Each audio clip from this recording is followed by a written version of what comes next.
आप regularly grass root level पे काम कर रहे हो, आपसे बेहतरीन तरीके से करीबी से और कोई नहीं समझ सकता है ऐसे केसेस जो आपका दिल दहला देते हैं। ये ऐसी चीज़ है बलात्कार जैसी घटनाएं कि मुझे लगता है अगर एक भी केस ऐसा हो जिसमें आपका दिल ना दहला हो तो हम इंसान ही नहीं है।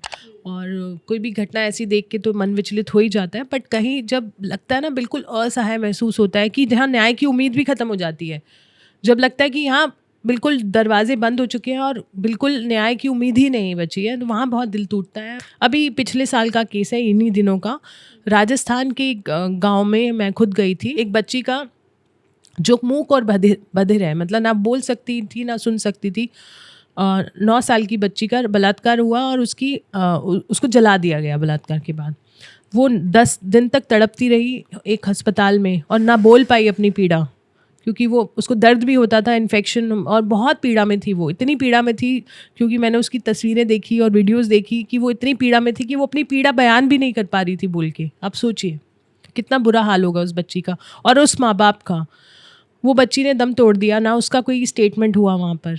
इतने दिन वो तड़पती रही क्योंकि एक पॉलिटिकल लीडर इन्वॉल्व था या उसका कोई रिलेटिव इन्वॉल्व था। वो एफआईआर तक पुलिस ने नहीं की।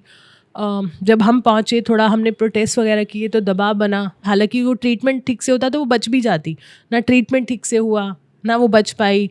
उसके बाद आरोपी भी आज तक गिरफ्तार नहीं हुआ। आज तक 1 साल से ऊपर हो गया, हमारे जैसे लोगों के इन्वॉल्व होने के बाद भी 1 साल से आरोपी गिरफ्तार नहीं हुआ है।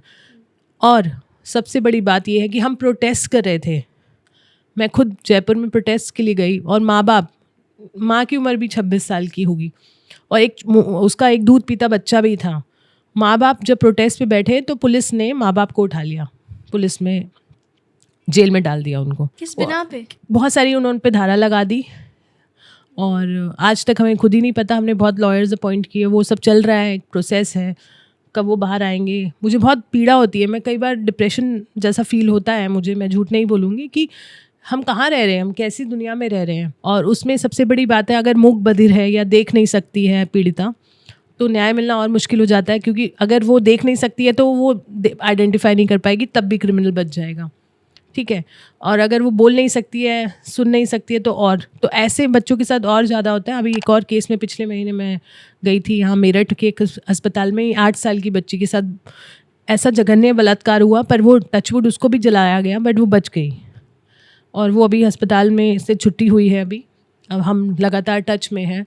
वो आप मानेंगे, वो छोटा सा शरीर, वो अस्पताल में ऐसे पड़ी थी, वो किसी को सामने पास में आने नहीं दे रही थी। उसकी जगह जगह से वो जली हुई थी, काटने के निशान थे, उसके सिगरेट्स के निशान थे उस 8 साल की बच्ची के। वो आइडेंटिफाई कैसे करेगी, उसे न्याय कैसे मिलेगा, वो कैसे बताएगी कि किसने किया। तो ये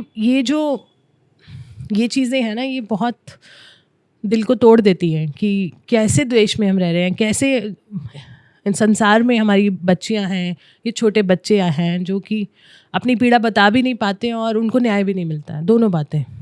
alright, welcome to India's first magical podcast. Subscribe कीजिए होकिस पोकिस क्लिप्स एंड शॉर्ट्स को।